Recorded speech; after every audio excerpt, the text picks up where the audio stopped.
Bonjour à tous et bienvenue dans ce magazine consacré cette semaine au nucléaire. Nous sommes dans le Loir-et-Cher et derrière moi se trouve la centrale de Saint-Laurent-des-Eaux, l'une des 19 que compte ce pays.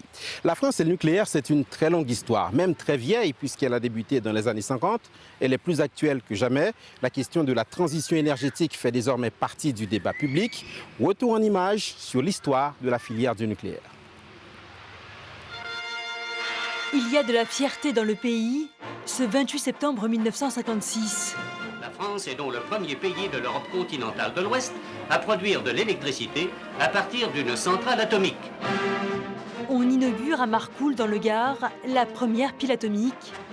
C'est ainsi qu'on appelle le tout premier réacteur. Visite triomphale du général de Gaulle, qui fait de la France une puissance nucléaire. L'année suivante, à Avoine, près de Chinon, on construit la première centrale qui produit ses premiers kilowattheures en 1963.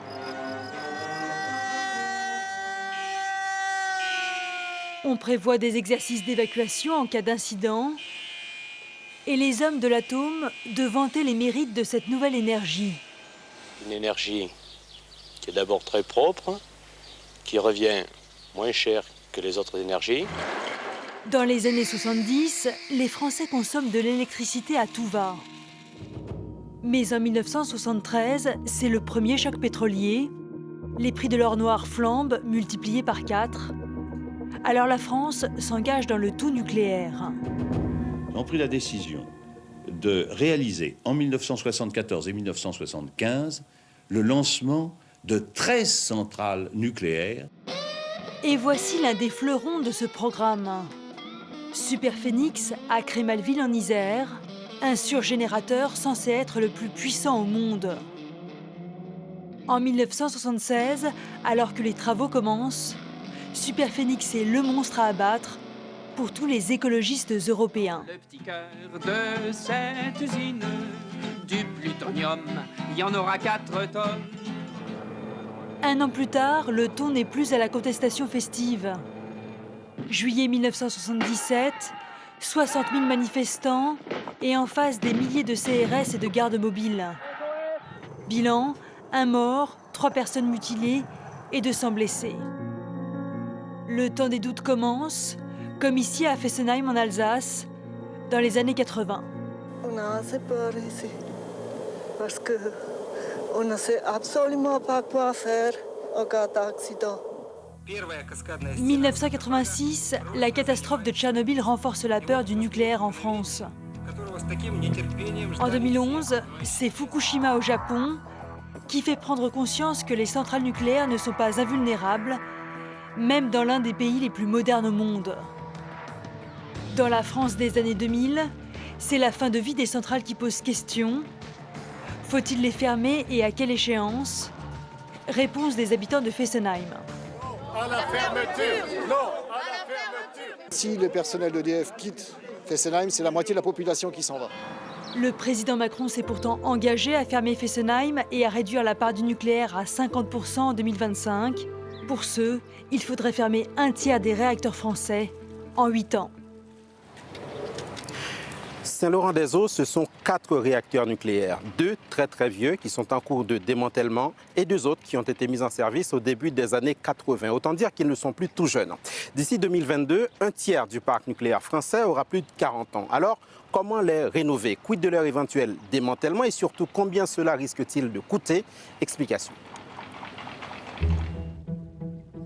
Voici la centrale de Fessenheim. C'est la plus connue, mais aussi la plus vieille de l'Hexagone. Sa mise en service date de 1978. Le parc nucléaire français n'est plus tout jeune. Dans chaque centrale se trouvent 1 ou plusieurs réacteurs. Au total, il y en a 58 et 34 d'entre eux ont déjà plus de 30 ans. Mais à partir de quel âge doit-on s'inquiéter? Doit-on forcément les détruire? Dans la réglementation, il n'y a pas de durée de vie définie a priori, mais l'exploitant doit faire un réexamen de la sûreté de son installation tous les 10 ans et réexamen à l'issue duquel l'ASN, l'autorité de sûreté nucléaire, prend position sur la poursuite de fonctionnement de l'installation. En France, les réacteurs ont été conçus pour fonctionner une quarantaine d'années. Mais EDF veut prolonger leur durée de vie. Pour cela, il faut les rénover. C'est ce qu'on appelle le grand carénage. Un vaste programme qui, au niveau national, devrait coûter 48 milliards d'euros selon EDF, plutôt 100 milliards selon la Cour des comptes. Ici, à Saint-Alban, les travaux ont débuté en février. Qui conditionne vraiment la durée de vie d'exploitation d'un réacteur, c'est sa cuve et son enceinte de confinement. Et ce sont ces deux composants qui sont suivis, scrutés, analysés. Prolonger l'exploitation des deux réacteurs de Saint-Alban est une suite logique. Le matériel est en parfait état. Moyennant les investissements, on garantit une sûreté totale. Mais à long terme, la fermeture est inévitable. D'autant plus que la loi sur la transition énergétique prévoit de réduire la part du nucléaire dans la production d'électricité en France. Objectif : passer de 75 à 50% d'ici 2025. Actuellement dans le pays, 9 réacteurs sont en cours de démantèlement. Il faut d'abord évacuer les matières dangereuses, démonter les équipements, puis détruire les bâtiments, en terminant par celui où se situe le réacteur. L'opération est longue, elle peut durer plusieurs dizaines d'années. Selon un récent rapport de l'Assemblée nationale, EDF aurait largement sous-estimé la difficulté, mais aussi les coûts de la déconstruction de ces centrales. Les travaux de la mission ont permis d'établir que les exploitants européens provisionnent généralement entre 900 millions et 1,3 milliard d'euros par réacteur à démanteler, quand EDF ne provisionne que 350 millions environ par tranche. En Bretagne, la centrale de Brennilis est à l'arrêt depuis 1985, mais le démantèlement n'est toujours pas terminé. Initialement prévu pour 2002, on évoque aujourd'hui le début des années 2030. À ce jour, le seul site nucléaire au monde qui a été complètement démantelé est celui de Menyanky dans le nord-est des États-Unis.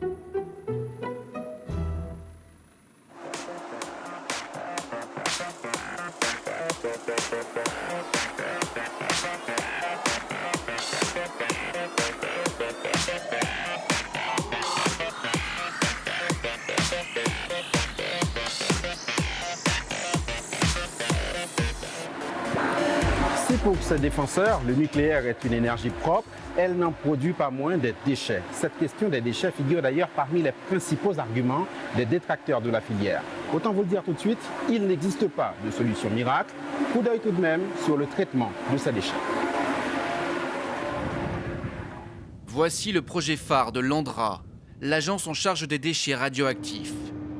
Une armée de scientifiques s'affaire à 500 mètres sous la surface, avec un objectif hors norme, construire un tombeau nucléaire à l'épreuve du temps. Nous pénétrons dans ce qui n'est encore qu'un laboratoire de 1600 mètres. Il a demandé plus de 15 ans de travail. Les scientifiques progressent lentement dans la couche rocheuse. Le site a été choisi pour la qualité de son argile. Pour les stockages de déchets radioactifs, si je résume, l'ennemi principal, c'est l'eau. Dans les 130 à 150 mètres d'épaisseur de la couche, il n'y a pas d'eau qui circule. Et donc ça, c'est un avantage indéniable. De quoi accueillir les déchets de haute activité à vie longue, ou HAVL, les plus dangereux produits par les réacteurs nucléaires. Ils représentent une infime partie du volume total des déchets, mais ils concentrent l'essentiel de leur radioactivité. Ils seront vitrifiés et placés dans des cylindres en inox, avant de finir leur parcours à Bure. Toutes les manutentions seront réalisées par des robots. Autant pour mettre en place les colis dans les alvéoles que nous testons actuellement, que pour les récupérer pendant un siècle, si telle était la demande. Après un siècle de remplissage, le site sera entièrement condamné par un gigantesque coffrage en argile, censé résister aux caprices de la nature pendant au moins 100 000 ans. Pour Corinne François, opposante au projet depuis son lancement, c'est une chimère. Un sous-sol sur des laps de temps aussi longs, comment on peut être sûr qu'il ne bougera pas, qu'il n'y aura pas de séisme, qu'il n'y aura pas de faille, que l'eau ne va pas s'infiltrer dedans. Les colis, de toute façon, qui contiennent les déchets vont se dégrader. À partir de 2018, le projet sera examiné par l'autorité de sûreté nucléaire. En cas de feu vert, le laboratoire laisserait la place au centre de stockage proprement dit, mais il faudrait alors entièrement raser ce bois. Sur place, la résistance s'organise. À l'été 2016, la justice avait déjà déclaré le défrichement illégal. Une défaite cinglante pour l'agence en charge des déchets radioactifs et un acte fondateur pour les antinucléaires. L'Andra affirme que son cimetière nucléaire verra le jour, malgré la contestation. Les militants, eux, préparent déjà un grand rassemblement pour l'été. Tout autour de la centrale de Saint-Laurent-des-Eaux, il y a des villages, des hameaux. On pense évidemment à la sécurité des habitants, d'où la question suivante. Comment vit-on près d'une centrale nucléaire? Est-ce que c'est dangereux? Reportage. Bienvenue à Hyères-sur-Amby, son site archéologique classé, et en face du village, la centrale du Bugey, l'une des plus vieilles de France, avec ses réacteurs mis en service en 1978, quelques mois après Fessenheim. Pourtant ici, les habitants se sentent en sécurité. Même si j'habite à côté, moi je me sens rassurée où j'habite, je sais pas toi. Ouais, moi aussi c'est pareil en fait. Le risque zéro n'a jamais existé, il n'existera jamais. Aujourd'hui, vous ne pouvez pas évacuer sur un incident technique un village de 300-400 habitants tous les alentours en claquant des doigts. En effet, le danger est bel et bien là. Et d'ailleurs, à Hyères-sur-Amby, on est tout de suite mis dans l'ambiance lorsque l'on vient s'installer dans le village, avec le kit de bienvenue remis par Monsieur le maire. Les habitants nouvellement arrivés reçoivent ces documents qui leur permettent de prendre connaissance des consignes de sécurité à appliquer en cas d'alerte. Et puis un bon pour aller chercher en pharmacie les passidiodes. Juste en face des réacteurs, voici tout de même des citoyens engagés sur la question, et pour cause, ils appartiennent ou sont proches du réseau Sortir du nucléaire. Égard à ceux qui leur disent qu'il n'y a jamais eu d'incident à la centrale du Bugey. Si, il y a eu des problèmes. Alors, il y a peut-être eu des petits incidents, mais quand... Un gros. Ah, ben alors, Il n'y a qu'à voir le Canard enchaîné qui a sorti en 86 un article disant le jour où une centrale a failli cramer.